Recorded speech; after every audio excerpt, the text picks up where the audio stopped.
Hi everyone. In this session, we'll be going through the poem No by Joy Harjo. Now, you you might be familiar with this poet, Joy Harjo. Joy Harjo is a poet unafraid of self-discovery. She explored painting, dancing, and medicine before focusing on a writing career. So, this is how Harjo came into writing. She was born in 1951 uh, in Tulsa, Oklahoma. She was born to the Muskogee tribe of the Creek Nation. Harjo is both Muskogee and white, and her acceptance of both heritage plays a crucial role in her writing work. Now, you know that the US state of Oklahoma is known for its cowboy culture. You should keep this in your mind because you find always Harjo appearing in various poetry reading sessions in the attire of cowboy. Oklahoma is a state known for its cowboy culture, and it is a capital complex surrounded by working oil wells. This is what Oklahoma is famous for, and also it has the largest population of Native Americans of any state. And Oklahoma means, the name itself means red people.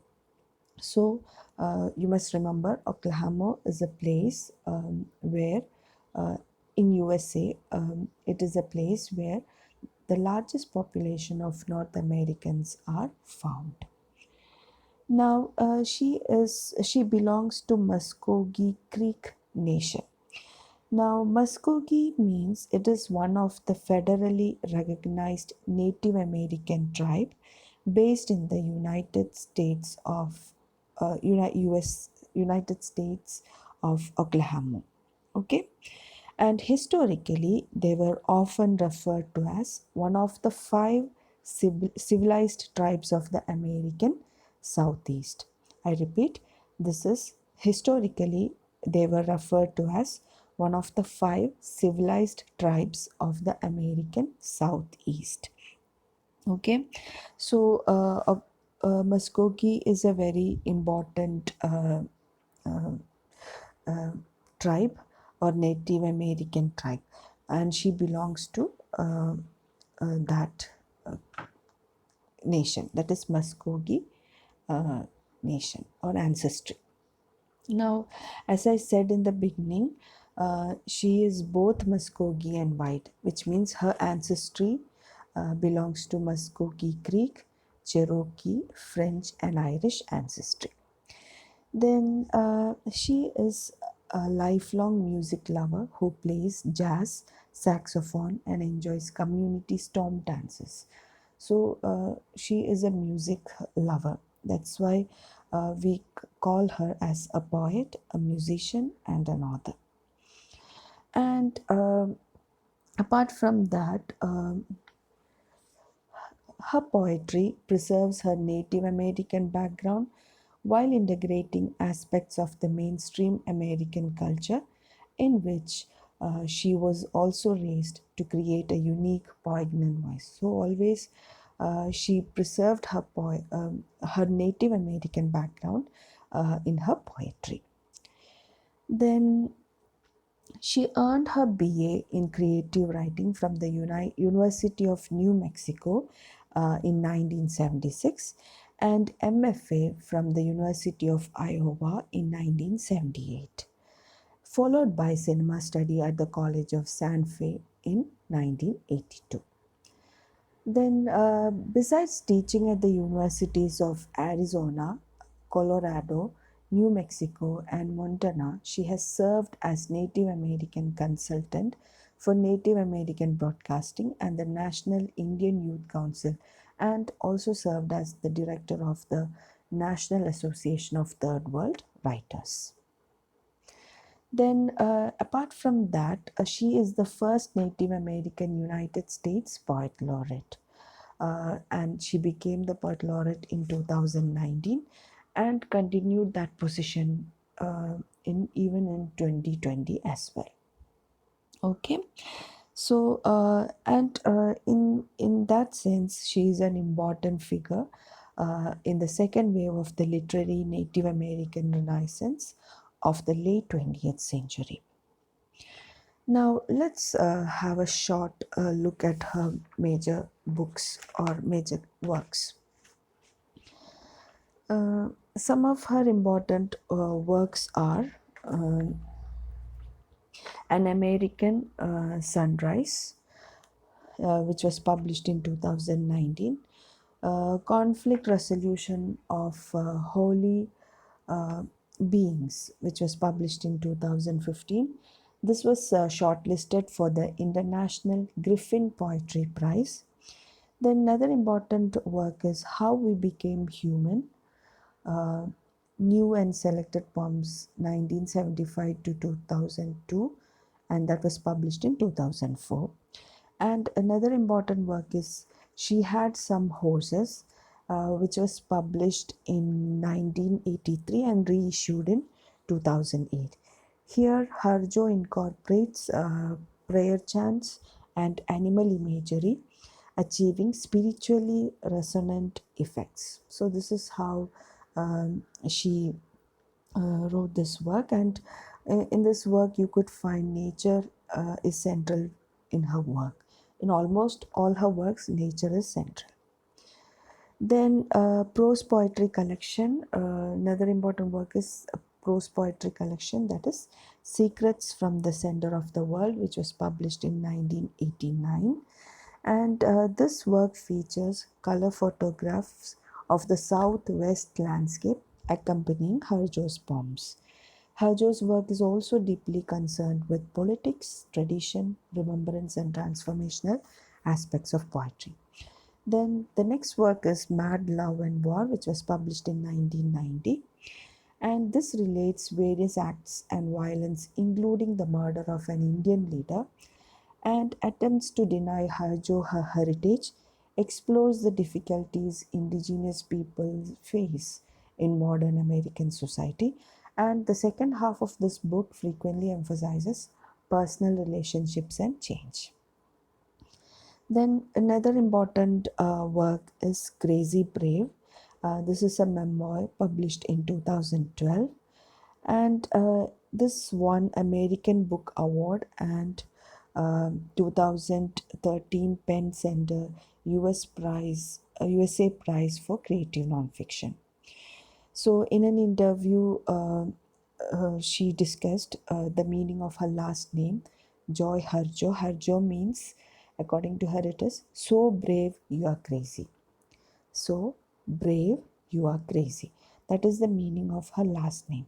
And that's why she put the title of her memoir as Crazy Brave. And her work's attempt here is to confront colonization. And in her own words, this is how she said, I quote, "Who are we before and after the encounters of colonization?" Unquote. Who are we before and after the encounter, unquote, of colonization? Then Harjo's other books include the children and young adults book, for example, For a Girl Becoming, which was published in 2009. Then there is a prose and essay collection, Soul Talk and Soul Language, which was published in 2011. And the poetry collection, which we mentioned earlier, Conflict Resolution for the Beings, which was published in 2015.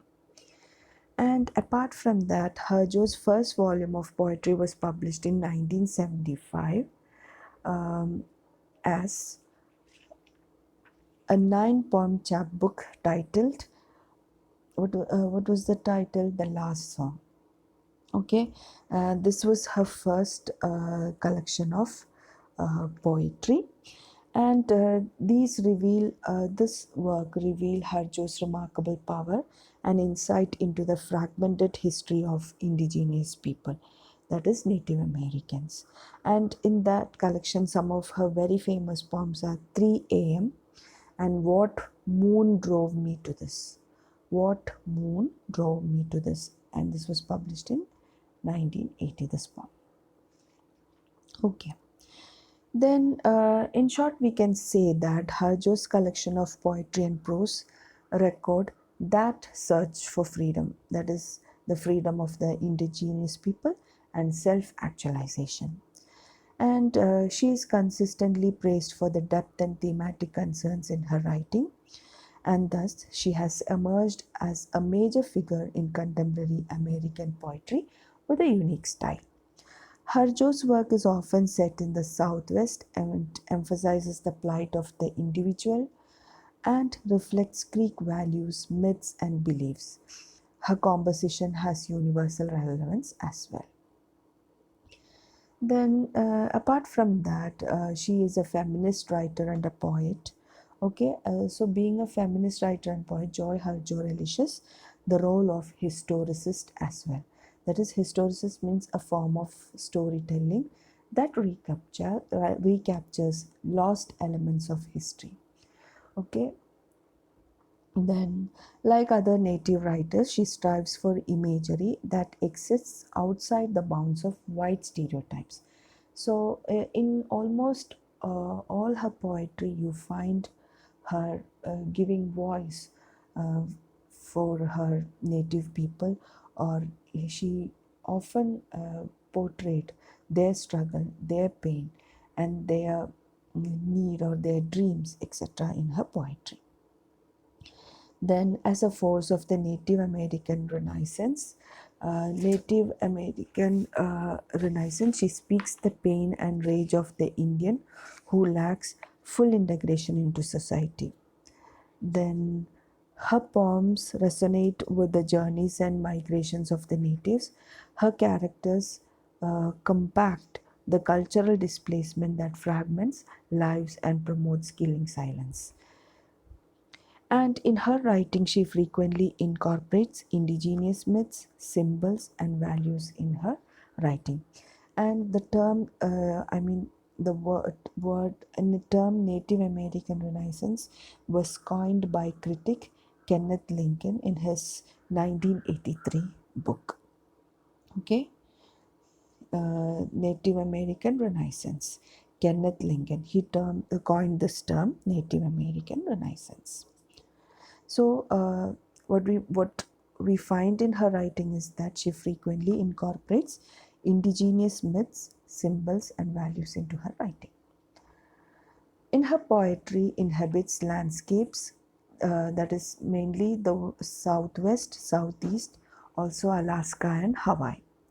I'm quoting her own words from Poetry Foundation. I quote, her poetry centers around the need for remembrance and transcendence, unquote. Then, besides all these, her work is often autobiographical, informed by the natural world, and above all, preoccupied with survival and the limitations of language. Now, in most of her work, you find words like mountain, sky, sea, river, etc. All the words related earth, all these words could be found in her poetry. So always she used natural um, elements to describe her poetry. Harjo's work is also deeply concerned with politics, tradition, remembrance, and transformational aspects of poetry. She continues to draw on mythology and folklore to reclaim the experiences of native people as various, multiphonic, and distinct. Using myth, old tales, and autobiography, Harjo both explores and creates cultural memory through her illuminating looks into different worlds. And also, what you find is that as an active member of the Muskogee Nation, and she writes poetry as a voice, I quote, as a voice of the indigenous people, unquote. As a voice of indigenous people, she writes poetry. And her poetry explores imperialism and colonization and their effects on violence against women as well. She often explores her Muskogee Creek background and spirituality in opposition to popular mainstream culture. Okay, and she believes that we became most human when we understand. That is, she often believes that, and she expresses that become most human when we understand the connection among all living things. She believes that colonialism led to Native American women being oppressed within their own communities. So, not only in the mainstream, they are oppressed, but even within their own communities, they are being oppressed. And she works to encourage more political equality between the sexes. Okay. Now, like I said in the beginning, her memoir, Crazy Brave, is very important work, which was published in 2012, and this won the American Book Award and 2013 Penn Center USA Prize for Creative Nonfiction. Then, apart from all these, she has won many honors, which include Lifetime Achievement Award in 1925, Josephine Miles Poetry Award in 1991, Wallace Stevens Award from the American Poets in 2015, and William Carlos Williams Award from the Poetry Society of America in 1991, and also American Indian Distinguished Achievements in the Arts Award as well. And in 2017, she was awarded the Ruth Lilly Prize in Poetry, and in 2019, she was elected as a Chancellor of the Academy of American Poets. And again in 2019, she was named the United States Poet Laureate, and she was the first Native American United States Poet Laureate, and this position continued to even in 2020 as well. Now, let's look into her style. You find that her poems are full of paradoxes, and also she tries to unite polarities as well. Then the words used in her poetry are like vibrations. Her poetry is like a distilled language. For her, poetry and song are synonymous. She loved Emily Dickinson, and for her, some writers like Galway Kinnell, Pablo Neruda, Leslie Silko, Gwendolyn Brooks, these were a source of great inspiration as well. And when you look at the quality of her work, it's different from her other contemporary American poets for her because of her unique style. Harjo deploys her traditional and mythical notions of her tribe and at the same time hybridizes the traditional world view with contemporary issues. And the beginning of her writing career also coincides with the rise of the women's movement. And you find that she moves always from uh, personal experiences to something much larger. And Harjo often said about her poetry uh, that first images came to her mind than words. And she says like this, I quote, maybe that's how I think, because sometimes I feel that I write as a painter.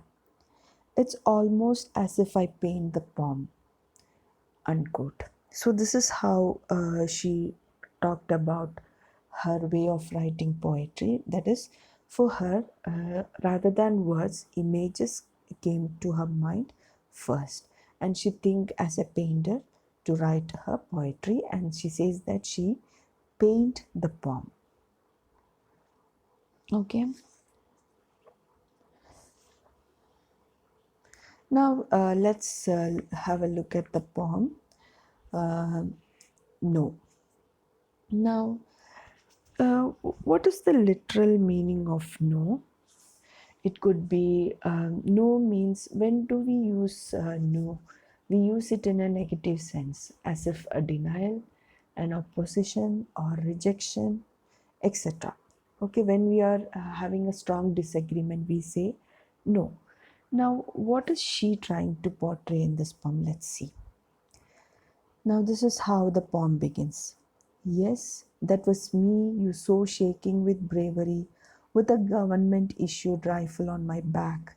I'm sorry I could not greet you as you deserved, my relative.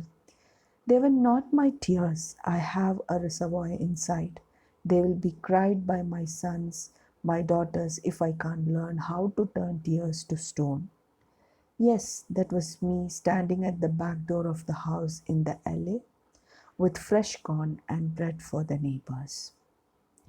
So, immediately when you read this poem, you get the impression of a war, a background of a war, or some struggle, or some battle, or some movements taking place. Anyway, you get an impression of a chaotic background. Okay, now she's talking to her relative or her kith and kin, or her people, or the people of Muskogee, maybe. She says, yes, that was me you saw shaking with bravery with a government issued rifle on my back. She was holding a rifle, and that was issued by the government. And you saw me shaking with bravery means the person you saw shaking with bravery means bold, courageously holding the rifle, and it was me. I'm sorry I could not greet you as you deserved, my relative. I was so busy fighting against the government or with the government, and I could not recognize you or I could not greet you, my relative or my kith and kin. Okay, so yes, that was me you saw shaking with bravery with a government issued rifle on my back. They were not my tears, I have a reservoir inside. Now, what you saw was not my tears, because inside my heart I have a reservoir, I have a pool, or I have an ocean of tears. They'll be cried by my sons, my daughters, if I can't learn how to turn tears to stone. So she says that if this is the time to turn her tears into stone, or to be courageous, or to be bold, otherwise her sons and her daughters will have to cry lifelong. So this is the right time to turn tears into stone, which means she need to become bold. She has to fight against all odds. So they were not my tears, I have a reservoir inside. They'll be cried by my sons, my daughters, if I can learn how to turn tears to stone. That is, I should become bold. And this is the right time. Yes, that was me standing at the back door of the house in the alley with fresh corn and bread for the neighbors. Yes, you saw me at the door of the house in the alley, means in the street, and there it was me standing with fresh corn and bread for the neighbors. I was standing there with food for the neighbors. That is the amicable condition existing in that alley. They were very friendly. They were helping each other. I did not foresee the flood of blood, how they would forget our friendship, would return to kill the babies and me. So while she was standing there holding bread and corn for the neighbors, she did not foresee the flood of blood, or she did not foresee the situation for a bloodshed. How would they forget our friendship? She thought that they would be upholding their friendship, would return to kill the babies and me. She never thought that they would forget their friendship and return to kill their babies and me, means to kill her and her babies. So she was not aware of the bloodshed that was going to take place, and forgetting all those, immersed in the friendship, she was standing at the doorway holding bread and corn for the neighbors. So they were not aware of the war, or they were not aware of the movements or the struggle that was going to take place. Yes, that was me whirling on the dance floor We made such a racket with all that joy. I loved the whole world in that silly music. Yes, you saw me whirling on the dance floor means you saw me dancing on the dance floor, immersed in the music. We made such a racket with all the joy means all were dancing in happiness, in joy, forgetting all those miserable miseries. I loved the whole world in that silly music. When I got immersed in that music, I fell in love with the whole world. So that much she was involved in the music and she was dancing and she was very happy. I did not realize the terrible dance in the staccato of bullets. In the staccato means it is the music made by shooting or the noise of bullets. So she says that as she was immersed in the dance, she did not hear the staccato of bullets, the voice of the bullet or the sound of the bullets. Yes, I smelled the burning grease of corpses. And like a fool, I expected we might rise up and jam the artillery in high hands of dictators. And also, she smelled, and when she realized something wrong was happening, when she smelled the burning grease of corpses, means when people were falling dead, when their bodies were burning because of this war or this fight, and also this shooting of bullets. And I, like a fool, I expected. And she says that, like a fool, I expected we might rise up and jam the artillery in the high hands of dictator. She expected that they might rise up to the situation and snatch the artilleries in the hands of the dictators and fight against them. She was dreaming of that. And like a fool, she was dreaming of that, almost like daydreaming. But nothing happened. Everything was going against her expectations. Everything was destroyed, and all were dead. Most of the people were dead, and her happy place became a place of bloodshed. There were pool of blood. People were dying there. People were burnt, and their corpses were like greases. We had to, but against all these, they had no other choice except we had to keep going. We sang our grief to clean the air of turbulent spirits. So she says that we had to keep going. We had to keep praying for those who died, because this is the only choice they were left with. Yes, I did see the terrible black clouds as I cooked dinner.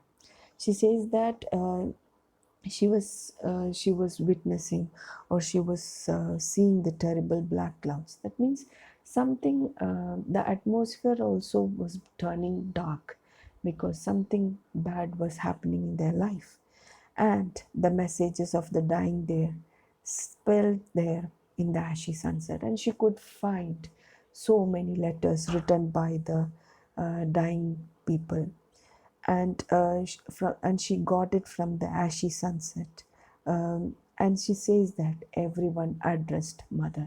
So in those letters, what she found was that all the letters were addressed to their mother. So here, mother could be earth, mother could be their own mother, or their native America, anything it could be there. There was nothing about it in the news. Next day, nothing was there about this Holocaust or this uh, havoc that happened. Nothing about this mishap. Nothing was there reported in the news. Everything was the same. So in the news, this incident was not repeated. Everything was the same.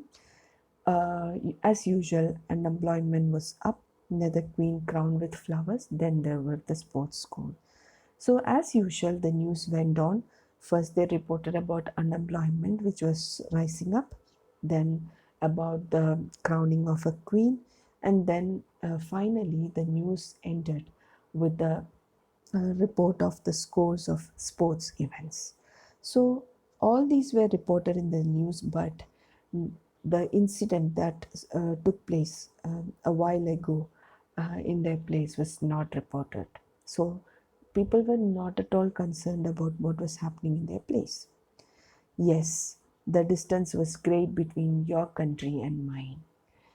She says that this distance is so great, but yet our children played in the path between our houses. But since children are innocent, they are unaware of all these brutalities, animosity, etc. And hence they played in the path between our houses, not aware of what was happening around them, about the atrocities or about the enmity, nothing. They were not at all aware of this.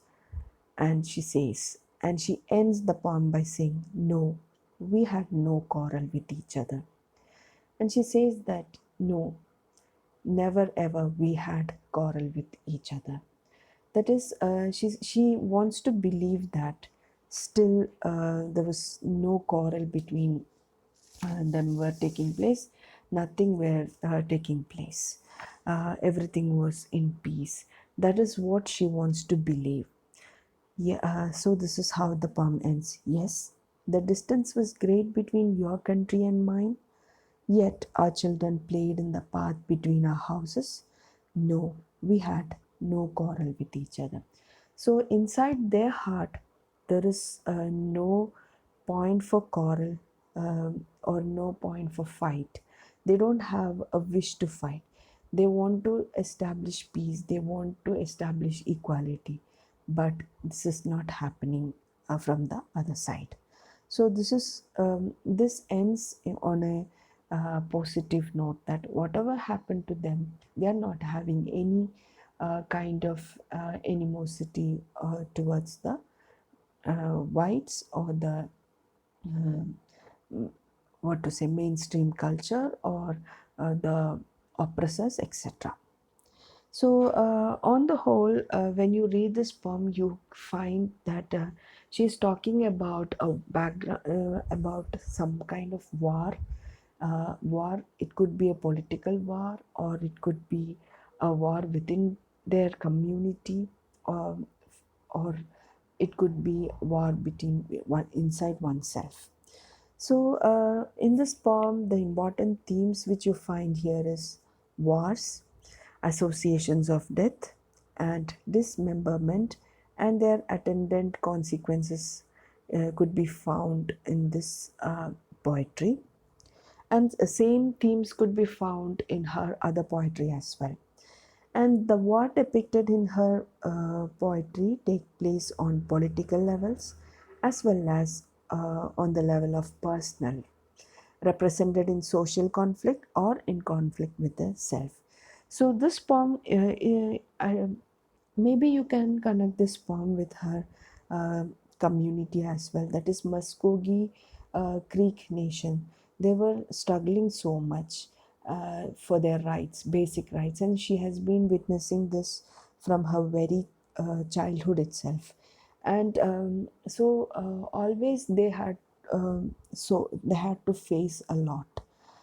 Sometimes they were forced to uh, what to say dislocate spiritually and physically.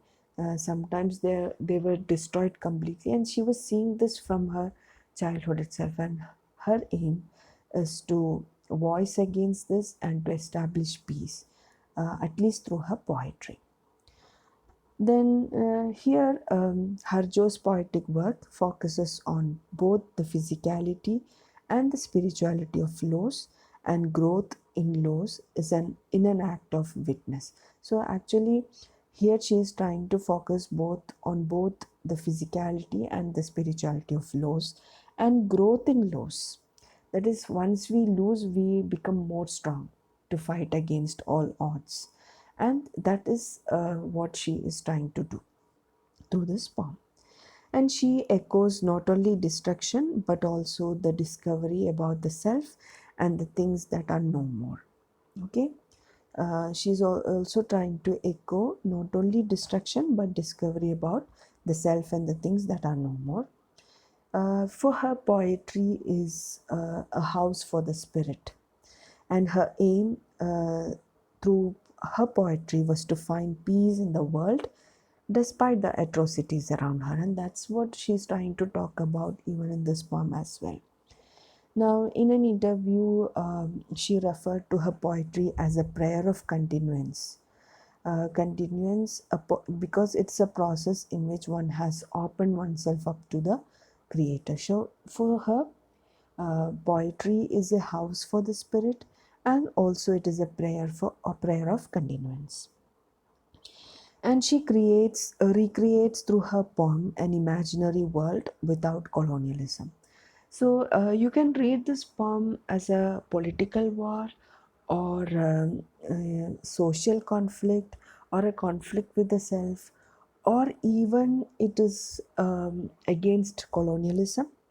Okay, so this poem could be read in any way you like, because this is how this poem is written, and it is very plainly written in an oral way. Okay, she follows oral tradition in most of her poems. Ever since her childhood, like I said in the beginning, Harjo was confronted with the atrocity of the Indian Removal Act. That is, the Native American people were forced to get displaced from that place, and as a part of that, Native American Renaissance came into existence, and what it induced in terms of the constant feelings of dislocation, physical and spiritual displacement, and destruction is that. So the this atrocities, or when she confronted with these atrocities, and it induced in her a constant feeling of dislocation, physical and spiritual displacement, and destruction. So, in short, we can say that hers is a poetry that always travels, representing moments of separation and return. Even in this poem, you find that first there is a separation, then again she tries to um, talk about the peaceful atmosphere that was there, and again she talks about the separation, and again she winds up by saying that we know we had no quarrel with each other. So this is a kind of travel. So her poetry is always like a travel, representing moments of separation and return. So that is why we talked about her writing style in the beginning, that she unites polarities. Often she tries to bring in moment of separation and return. Now, let's conclude by talking about her uh, work in general, or about the themes in general. So, her works often include themes such as defining self, the arts, and social justice. And she uses the oral tradition as a mechanism for portraying these issues, and believes that this is in quotes, uh, written text is for her, fixed orally. So this is how her oral tradition is being referred. That is, her oral poems, or oral tales are in fixed form when she writes poetry. So that's why she uses the oral tradition. And when you read her poems, you find that it's very simple, in a conversational language, very simple, very direct. But behind that, you find a depth, or a volley, or lots and lots of meaning. Yes, she uses the oral tradition as a mechanism for portraying these issues, and believes that written text is for her, fixed orally. Then her use of oral tradition is prevalent through various literature readings and musical performances conducted by herself. And her method of continuing oral tradition includes storytelling, singing, and voice inflection in order to captivate the attention of her audiences. If you're watching um, some of her poetry reading sessions she performed, uh, it's available on the YouTube. If you are watching that, you could understand this how she incorporates oral tradition in her poetry. It includes storytelling, singing, and voice inflection as well. Then, while reading poetry, she claims that, uh, I quote her own words, she starts not even with an image but a sound, which is indicative of her oral tradition expressed in performances. So, while reading in poetry sessions, that is, while she's handling reading poetry, such sessions on stage, what she says that starts not even with an image but a sound. She claims this. That is, this indicates her oral tradition expressed in performance. Then, apart from that, she uses symbolism. It's all to express her beliefs and values, and that's drawn from her personal experiences to shape her writing. And an important animal in Native American culture is the horse, because cowboy culture, as I mentioned in the beginning. So here the horse has been often used as a symbol. In most of her poems, you find horse as a symbol, but she is reluctant to define why she uses horse, and she says that it's a secret and she's not going to explain it. She asks the readers or the audience to find it on their own. So, to conclude, we can say that in a broader sense, Harjo's poetry reflects the truth of being human, our relationship to one another, and our relationship to the physical world we inhabit. So the poem No is, in a way, talking about this kind of truth. That is, her poetry reflects the truth of being human and relationship to one another, our relationship to one another, and our relationship to the physical world we inhabit. And she views herself as a woman who has had to learn or who is learning to honor the female within her. And also, besides all these, you find spiritual quality in Harjo's poetry, and her increasing love of music is a major element you find in her poetry. And also, you should understand that her poetry is very much influenced by jazz music, and she says that, I quote, there is a history of connections among the Muskogee, African American, and Seminole people. What I hear in jazz is my people, and I feel related to the music. Unquote. So, this quote clearly states how much jazz music has an influence in her poetry. Okay, if I will quote once again. She says, I quote, there is a history of connections among the Muskogee, African American, and Seminole people. What I hear in jazz is my people, and I feel related to the music. Unquote. So, jazz is part and parcel of her poetry, and she is very fond of this poetry. This music, and she always connects with her people while she is listening to jazz. Harjo has formed a band called Poetic Justice with a drummer and a bass player, and would like to record a mixture of poetry and music, and that is what her new venture is all about. So, in short, art, history, emotion, and music are highly important to Harjo's work and daily life. So she says that, for her, personal growth is very important, and she says that This happens through the evolution of her writing. And I would like to conclude this session with this quote. I quote, she says that personal growth through the evolution of her writing is very important. And she says like this, I quote, if my style didn't change and evolve, I would quit writing.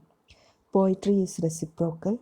As poetry feeds you, you have to nurture the art and give it time and attention. It does give back to you, I suppose, like anything else. Unquote. Once again, I'll repeat. If my style didn't change and evolve, I would quit writing. Poetry is reciprocal. As poetry feeds you, you have to nurture the art and give it time and attention. It does give back to you, I suppose, like anything else. Unquote. So she says that poetry is everything. Poetry is everything for her, and poetry is everything uh, to her in every sense.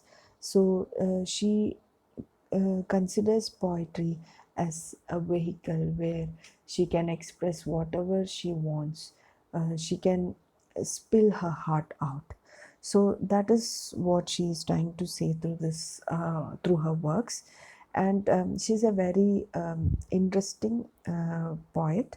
And if possible, you may listen to her other poems as well. You'll find it very interesting. Thank you so much. And with this, we come to the end of the session.